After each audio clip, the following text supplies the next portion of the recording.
Asianet ಸುವರ್ಣ ನ್ಯೂಸ್ನಲ್ಲಿ ಮತ್ತೊಂದು exclusive ಇದೆ. ಅನಾಮಿಕನ ಬುರುಡೆ ಕಹಾನಿಯ ಅಸಲಿಯತ್ತೇನು? ಈ ಕುರಿತಾಗಿ ಏಷ್ಯಾನೆಟ್ ಸುವರ್ಣ ನ್ಯೂಸ್ನ ಎಕ್ಸ್ಕ್ಲೂಸಿವ್ ಆದಂತಹ ವರದಿಯನ್ನ ನಿಮ್ಮ ಮುಂದೆ ಇಡ್ತಾ ಇದ್ದೀವಿ.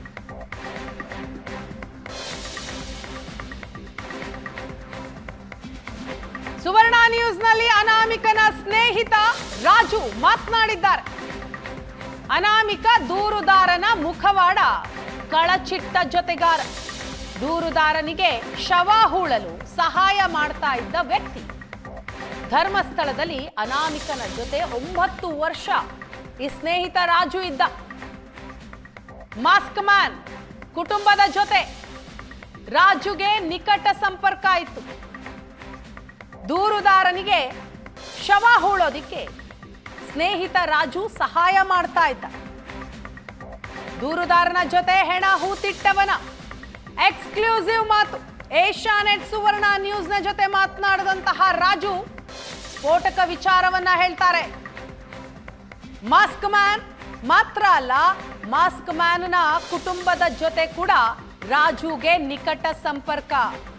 ಅನಾಮಿಕನ ಜೊತೆಗಾರನ ಪತ್ತೆ ಮಾಡಿದೆ ಏಷ್ಯಾನೆಟ್ ಸುವರ್ಣ ನ್ಯೂಸ್.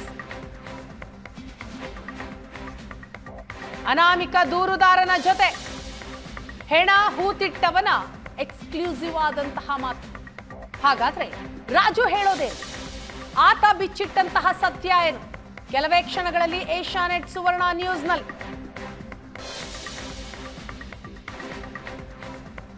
ಅನಾಮಿಕ ದೂರುದಾರ ಧರ್ಮಸ್ಥಳದಲ್ಲಿ 100 ಶವಗಳನ್ನ ಹೂತಿಟ್ಟಿದ್ದೇನೆ, ಅದು ಕೂಡ ಬಾಲಕಿಯರ ಶವ.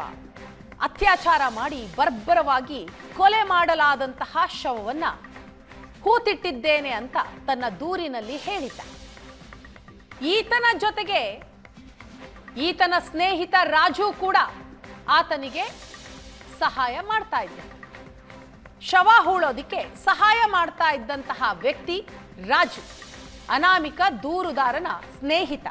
ಹಾಗಾದ್ರೆ ರಾಜು ಹೇಳೋದೇನು? ಅನಾಮಿಕ ದೂರುದಾರನಿಗೆ ಸಪೋರ್ಟಿವ್ ಆಗಿ ಮಾತನಾಡ್ತಾ ಇದ್ದಾರಾ ರಾಜು, ಅಥವಾ ರಾಜು ಅವರ ಸ್ಟ್ಯಾಂಡೇ ಬೇರೆನಾ? ಕೆಲವೇ ಕ್ಷಣಗಳಲ್ಲಿ ಏಷ್ಯಾನೆಟ್ ಸುವರ್ಣ ನ್ಯೂಸ್ನಲ್ಲಿ ಆ ಸ್ಫೋಟಕ ಮಾತನ್ನ ನಿಮ್ಗೆ ಕೇಳಿಸ್ತೀವಿ. ಸ್ವಚ್ಛತಾ ಕಾರ್ಮಿಕನಾಗಿ ರಾಜು ಧರ್ಮಸ್ಥಳದಲ್ಲಿ ಹಲವಾರು ವರ್ಷ ಕೆಲಸ ಮಾಡಿದ್ದಾರೆ. ಅನಾಮಿಕ ದೂರುದಾರನಿಗೆ ಸಹಾಯ ಮಾಡ್ತಾ ಇದ್ರು. ಶವಗಳನ್ನ ಹೂಳುವಂತಹ ಸಂದರ್ಭದಲ್ಲಿ ರಾಜು ಕೂಡ ಜೊತೆಗಿರ್ತಾ ಇದ್ರು. ಅನಾಮಿಕ ದೂರುದಾರ ಹೇಳೋ ಪ್ರಕಾರ ಬಾಲಕಿಯರ ಅತ್ಯಾಚಾರ ಮಾಡಿ ಬರ್ಬರವಾಗಿ ಕೊಲೆ ಮಾಡಲಾದಂತಹ ಶವಗಳಾವು, ಅಥವಾ ರಾಜು ಹೇಳೋದೇ ಬೇರೆನಾ? ತದ್ವಿರುದ್ಧವಾದಂತಹ ಹೇಳಿಕೆಯನ್ನ ರಾಜು ಕೊಡ್ತಾರೆ. ಅನಾಮಿಕ ದೂರುದಾರನ ಕುರಿತಾಗಿಯೂ ಕೂಡ ರಾಜು ಹೇಳ್ತಾರೆ. ಆತ ಯಾರು? ಆತ ಧರ್ಮಸ್ಥಳದಲ್ಲಿ ಏನ್ ಕೆಲಸ ಮಾಡ್ತಾ ಇದ್ದ? ಹೇಗೆ ಶವಗಳನ್ನ ಹೂಳಲಾಗ್ತಾ ಇತ್ತು?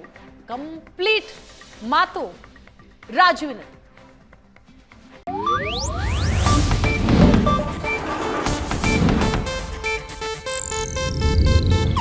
ಇದು ಏಷ್ಯಾನೆಟ್ ನ್ಯೂಸ್ ನೆಟ್ವರ್ಕ್ ಪ್ರಸ್ತುತಿ.